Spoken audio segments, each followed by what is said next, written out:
السلام علیکم ورحمۃ اللہ وبرکاتہ۔ امید ہے کہ آپ سب خیریت سے ہوں گے۔ آج کی ویڈیو میں آپ کو نیک لوگوں کی مجلس میں بیٹھنے کے بارے میں بتانے لگی ہوں کہ نیک لوگوں کی مجلس میں بیٹھ کر ذکر اذکار کرنے سے بھی اللہ تعالیٰ گناہوں کو معاف کر دیتے ہیں، بلکہ اللہ تعالیٰ ایسے لوگوں سے اس قدر خوش ہوتے ہیں کہ اپنے فرشتوں سے ان کی مجالس کا حال دریافت کرتے ہیں، پھر وہ فرشتوں کو گواہ بنا کر ان لوگوں کے گناہ معاف کر دیتے ہیں۔ امام بخاری رحمۃ اللہ علیہ نے اس سلسلے میں ایک لمبی روایت نقل کی ہے، جس کا میں ترجمہ آپ کے ساتھ شیئر کرنے لگی ہوں کہ حضرت ابو ہریرہ رضی اللہ تعالیٰ عنہ سے روایت ہے کہ رسول اللہ صلی اللہ علیہ وسلم نے فرمایا کہ اللہ کے کچھ فرشتے ایسے ہیں جو راستوں میں اہل ذکر کو تلاش کرتے ہوئے گھومتے پھرتے رہتے ہیں کہ جب انہیں ایسے لوگ مل جائیں تو وہ اللہ کا ذکر کرتے ہوں تو ایک دوسرے کو آوازیں دینے لگتے ہیں کہ ادھر آؤ، تمہارا مطلب حاصل ہو گیا، یعنی اللہ کی یاد کرنے والے مل گئے۔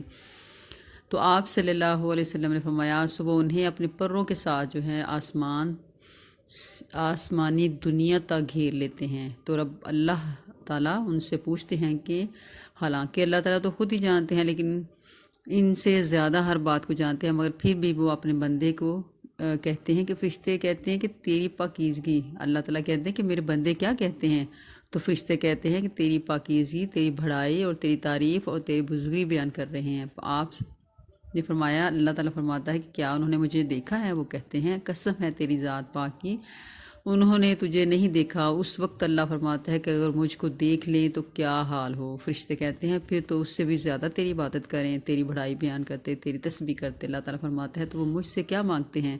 فرشتے کہتے ہیں وہ جنت کا سوال کرتے ہیں، تو اللہ تعالیٰ فرماتا ہے کہ کیا انہوں نے جنت کو دیکھا ہے؟ فرشتے عرض کرتے ہیں کہ قسم ہے تیری ذات کی، انہوں نے جنت نہیں دیکھی، لیکن اللہ تعالیٰ فرماتے ہیں کہ اگر وہ جنت کو دیکھ لیتے تو کیا ہوتا؟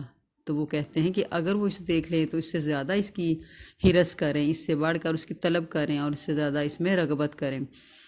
تو وہ کس چیز سے پناہ مانگتے ہیں؟ فرشتے کہتے ہیں اللہ تعالیٰ سے۔ اللہ نے فرمایا کیا انہوں نے اسے دیکھا ہے؟ وہ کہتے ہیں تیری ذات کی قسم انہوں نے اسے نہیں دیکھا۔ فرمایا اگر وہ اسے دیکھ لیں تو کیا حال ہو؟ فرشتے کہتے ہیں کہ اگر وہ اسے دیکھ لیں تو اس سے اور زیادہ بھاگیں اور اسے زیادہ دوڑیں۔ اللہ تعالیٰ فرماتے ہیں تو میں تمہیں گواہ بناتا ہوں کہ میں نے انہیں بخش دیا۔ ایک فرشتہ کہتا ہے کہ اے اللہ، ان یاد کرنے والے بندوں میں ایک شخص کسی کام کے لیے وہاں آ کر بیٹھ گیا تھا، وہ ان لوگوں میں شریک تو نہیں تھا؟ تو اللہ تعالیٰ فرماتے ہیں یہ ایسے بندے ہیں جن کے پاس بیٹھنے والا بھی بد نصیب نہیں ہوگا، یعنی وہ بھی محروم نہیں ہوگا۔ تو اس حدیث سے کئی باتیں معلوم ہوتی ہیں، یہ کہ نیک لوگوں کے مجلس میں بیٹھنے سے گناہ جو ہیں وہ دھل جاتے ہیں، خواہ وہ آدمی مکمل اہتمام کے ساتھ اس مجلس میں شرکت کے لیے نہ گیا ہو، بلکہ راہ چلتے بھی ان کی مجلس میں ویسے ہی چند گھڑی بیٹھ گیا، دوسروں کے گناہوں کی معافی کے ساتھ اس کے گناہوں پر بھی معافی کی کلم اللہ تعالیٰ پھیر دیتے ہیں۔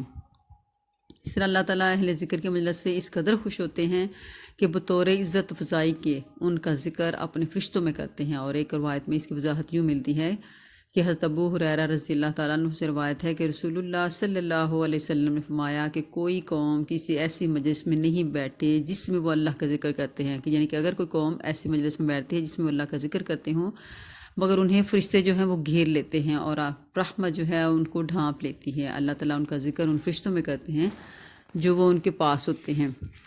تو اس لیے آپ کوشش کریں کہ اچھے لوگوں کی صحبت میں بیٹھیں، اللہ تعالیٰ کو یاد کریں، اس کو یاد کرنے کے چھوٹے چھوٹے ذکر اذکار ہیں، جیسے سبحان اللہ، الحمدللہ، اللہ اکبر۔ تو اسی طرح ہی جن لوگوں کو اللہ معاف کرتے ہیں ان لوگوں کی معافی پر فرشتوں کو بھی گواہ بنا لیتے ہیں۔ صبح دنیا کا یہ دستور ہے کہ گواہ اس وقت بنایا جاتا ہے جب کسی کام یا معاہدے یا وعدے کو پکا کرنا ہو اور اللہ رب العزت گواہ بنائے بغیر ہی معافی کا اعلان فرما دیں گے، تب بھی ان لوگوں کی معافی میں کوئی شک نہیں۔ اس لیے اللہ تعالیٰ سب سے بڑھ کر وعدہ پورا کرنے والے ہیں، اس لیے فرمایا ان اللہ لا یخلف المیعاد، بے شک اللہ تعالیٰ اپنے وعدے کی خلاف ورزی نہیں کرتے۔ اس کے باوجود اس حدیث مبارک میں اللہ کے وعدے پر فرشتوں کو گواہ بنانے کا ذکر ہے۔ یہ در حقیقت بندوں کو یقین دلانے کے لیے ہے، جسے اللہ رب العزت نے قرآن حکیم میں بعض باتوں کے بیان کرنے سے پہلے لوگوں کو یقین دلانے کے لیے قسمیں اٹھائی ہیں تاکہ انہیں شک نہ رہے۔ یہاں یہ بھی لوگوں کے شک کو دور کرنے کے لیے فرشتوں کو گواہ بنایا جاتا ہے تاکہ ان کی معافی اور بخشش میں لوگوں کو کسی قسم کا تردد نہ رہے۔ اس لیے ذکر الہی جہاں گناہوں کی معافی کا ذریعہ ہے، وہاں اس کے اور بھی بے شمار روحانی اور مادی فائدے ہیں، جن میں سر فہرست یہ ہے کہ ذکر الہی سے بندے کے دل کو چین اور قرار ملتا ہے، بے چینی اور اضطراب انگیزی ختم ہو جاتی ہے۔ اللہ رب العزت چونکہ دلوں کو پیدا کرنے والے بلکہ انسانی جسم کے ہر عضو کو پیدا کرنے والے ہیں، تو ان کی بات انسانی جسم اور اس کے احوال میں سب سے معتبر مانی جائے گی۔ اللہ رب العزت فرماتے ہیں اللہ بذکر اللہ تطمئن القلوب، بلا شبہ اللہ کے ذکر میں دلوں کو اطمینان ملتا ہے۔ جس طرح اللہ تعالیٰ نے پانی میں پیاس بجھانے کی قوت اور آگ میں سردی کو ختم کرنے کی قوت رکھی ہے، اسی طرح ذکر میں بھی وہ مخصوص روحانی قوتیں رکھی ہیں جو دل کی کثافتوں کو، دل کی گندگی کو دھونے کے ساتھ وہاں سے بے چینی، بے قراری ختم کر کے سکون اور اطمینان کی دولت بھر دیتی ہیں۔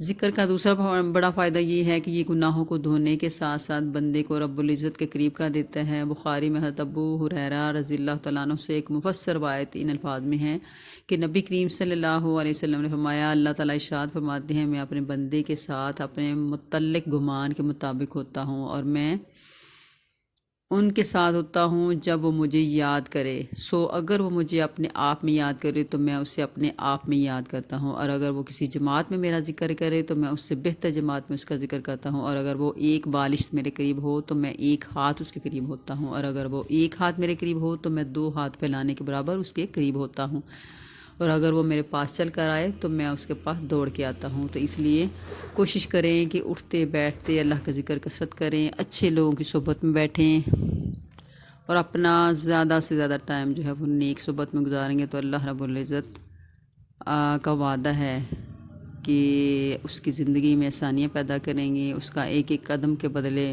جتنی مشکلات ہیں وہ اللہ تعالیٰ ہر قدم کے بدلے اس کو اتنا ہی زیادہ اجر دیں گے جتنا وہ سوچ بھی نہیں سکتا، کیونکہ اللہ کا وعدہ ہے کہ وہ 1 پہ 10، 10 سے 100 اور 100 سے 70 گنا سے زیادہ، اور ہزاروں لاکھوں بلکہ جتنی چاہے بڑھا دیتا ہے۔ یہ اس کی بخشش اور اس کی عطا ہے۔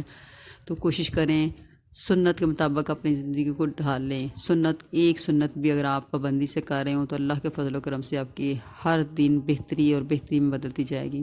اللہ رب العزت ہماری زندگی میں آسانیاں پیدا کرے اور صراط مستقیم پر چلائے، نیک اعمال والی زندگی عطا فرمائے اور شہادت کی موت سے نوازے۔ آمین ثم آمین۔ نیک دعاؤں کے ساتھ السلام علیکم ورحمۃ اللہ وبرکاتہ۔